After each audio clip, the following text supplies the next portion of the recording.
Hello and welcome back to FPL Mate, your best mate for fantasy content for the 2020-21 FPL season. Now today for you, I'm going to be talking about some hidden gems that I think I found from scrolling through all the players in FPL, some low budget players, some players with low ownership. I've been looking through the stats, trying to find out who could be really good for our teams. So, you know, sort of a player who you can add in just to spice up your team a little bit. And yeah, there's a few players I've got written down here. But before we get into that, I do want to just quickly say, if you love all things FPL and you love all things YouTube and you want YouTube content and you want FPL content, I think this is the place you need to be, because I'm going to be churning out as much FPL content as I possibly can right up until the start of the season. So if you want it, I got it for you. Consider subscribing, please, if you like what you see today, of course. So these 8 players that I picked out, I'm basically going to be listing them through the most owned player right down to the least owned player. So we're going to start off with the least hidden gem and go to the most hidden gem. But they're all great, they're all fantastic, and they're all really low ownership anyway. So don't take it with a pinch of salt, sort of thing. But we will start with number 8, and it is Michael Obafemi. He's a 5 million forward, and he's got 2.8% ownership. He's sort of 0.5 million more than the absolute budget bench strikers, if you like. And he does offer quite a lot more than those guys at 4.5 million. So if you can stretch that extra 0.5, what you've got at worst is a great budget option that could come off your bench if need be. And at best, he could have a really good season. He's only 20 years old. He's looking like a real good player, and he really could kick on and have a good season. Could this be his breakthrough year? It's very possible. So that's sort of the best case scenario that you got there. Him challenging Che Adams for the second striker spot, playing alongside Ings. He could also play on the wing as well. He does have that in his locker, Obafemi, and he got 3 goals and 2 assists in the 21 games he played last season in the Premier League. Due to minutes played, he actually got 1 goal contribution every 131 minutes, which actually isn't such a bad rate at all. Number 7 at 2.2% ownership is the 6 million forward Che Adams. Now, he's a great option if you can't afford Ings. And he finished really, really strongly last season, Che Adams. So he is looking really good if you don't want to break the bank. Going for Ings. Ings obviously really, really expensive. So this is sort of the alternate option. He had the second best goals per 90 minute rate of any player post break, the second best of any player goals per 90 minute amongst all the forwards. So he had 0.89 goals per 90 minute at the end of last season, which is just insane rates, really.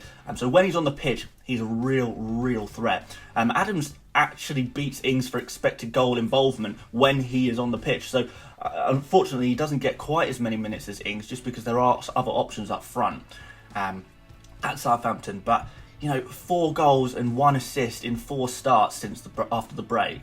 And he did also come off the bench 4 times. And he statistically beats Ings all over the place, really, which is quite surprising. It's just a case of him not getting as many minutes as Ings. So really, what we're saying is, if Che Adams can nail down a place in the starting 11 for Southampton, he's going to be absolute gold. He's going to be worth his weight in gold. He's going to be absolutely fantastic, and a real player to look out for indeed. Now, number 6 is Dwight McNeil, 1.8% ownership, 6 million midfielder. He's a creative midfielder. He got 2 goals and 7 assists in a low-scoring, fairly uncreative Burnley side last year, to be honest. He did slightly underperform his stats as well, so he's a constantly improving player, and we hope to see a little bit more from him this coming season. But what makes McNeil a really interesting option is that he's rumoured that he could move to Leicester, which makes things very interesting. Sort of, if he's going to be providing chances for someone like Jamie Vardy, he's going to get so many more assists if he's playing with a player like that. So if he does get his move to Leicester, he is going to suddenly be super cheap for what he is. A 6 million midfielder in a Leicester side is suddenly an amazing option, and I would not be surprised if he does move to Leicester for people to start moving towards McNeil. But you've heard it here first. Number 5 is Armstrong, and I do promise to stop choosing Southampton players. But he's a 5.5 budget midfielder. I spoke a little bit about James Ward-Prowse in my last video, but obviously James Ward-Prowse is 0.5 more. So Armstrong got 2 goals and 3 assists in just 7 starts post-break last season, and I'm surprised he's so cheap, to be honest. The only real concern is he did outperform his expected stats, whereby Ward-Prowse underperformed his expected stats. So in that sense, that's probably why Armstrong is a little bit cheaper, because he overperformed. But if he does continue to overperform, then that's great, right? He does like to take a shot. He's a key creative player in a really impressive Southampton team. So, you know, he's definitely worth considering at such a fantastic, surprisingly low price, to be honest. But that's enough for Southampton for now. The thing is, they just looked so good last season, post-lockdown in particular. I think they were literally one of the best teams in the whole league post-lockdown. So I do think they're a team to watch. They could do a Leicester and break into the big boy pack at the top of the league. And, you know, I really do think we should consider investing in Southampton's players. So that's why I've picked out 3 today. But the rest are not Southampton. So, number 4, 1.1% ownership is Jarrod Bowen.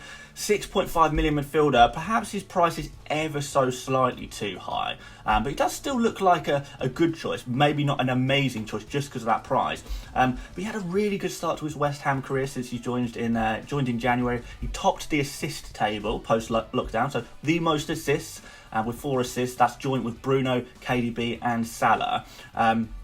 His positioning looks really good. He takes set pieces as well. He was one of the top goal scorers in the Championship when he was playing for Hull, sort of the first half of last season and the season before. So he does really have goals in his locker. So I do expect goals to be added to his game as he goes into his first full season really in the Premier League. So once he adds goals to his game, he's already got the assists, set pieces, what have you. He could become a really, really good FPL asset. So we'll see what happens there. It could be really interesting. Number three gem is Trossard, 0.8% ownership. He's a 6 million midfielder. Again, his price is slightly too high for you to make you go wow, and that's probably why he's flown under the radar a little bit. But if Trossard was 5.5 million, I think a lot of people would be having a look at him. But that doesn't stop him from being a real potential hidden gem. He scored twice post-lockdown last season, and to be honest, he was unlucky to not be involved in some more. He slightly underperformed his expected stats, but he got 5 goals and 5 assists in his first ever season in the Premier League. He's a young guy. He could improve going into his second season. I know before, when he was playing back in Belgium, he had insane stats, sort of like 30 goal involvements across the season. I know that's in Belgium, but if he can start to translate that into the Premier League in his second full season, you know, he's only going to get better, surely. And honestly, he's the only attacker I'm really looking at Brighton right now. That might change, but depending on Brighton's fixtures, you know, I do think Trossard should be a consideration. Number 2 is Dwight Gale, 6 million forward. I don't really see why nobody is talking about Gale. He revolutionised Newcastle with his new attacking style of football post-lockdown last season, when they were just free scoring so many goals. Gale was actually involved in over 63% of Newcastle's goal at any point he was on the pitch. So if Dwight Gale is on the pitch, there is a 2 out of 3 chance that he's either going to get the goal or the assist if there is a goal to be had there. So that's insane stats. So that's the highest in the whole Newcastle side as well. So looking really good. He did get 4 goals and 2 assists when he came into favour after game week 30 last season. And I expect Newcastle to back Gale over their other not so impressive forward options at the start of this coming season. Of course, this is assuming if Newcastle don't sign another striker. So Gale, definitely one to watch, even at 6 million. I can't believe he's only 0.5% ownership. I can't believe no one's talking about him, to be honest. Yeah, someone to consider. Could be a bit of a gem. And number 1, it's Coleman. Seamus Coleman, 0.4% ownership. I thought we'd better stick in a defender. 5 million defender. He's the differential and 1 million cheaper version of Luca Digne, basically. Will Ancelotti sort Everton out, and will they become a force? I mean, Everton have got this fantastic manager. Defensively, it could very well happen, and Everton could become a real defensive force. It is a possibility of that. And Coleman, although he offers less going forward than Digne, he still offers something going forward, and he's a fairly sensible way into the Everton defence if you want someone who's nailed on and you don't want to break the bank and you want to have one of the fullbacks rather than one of the centre-backs. Then definitely Coleman is someone to look at.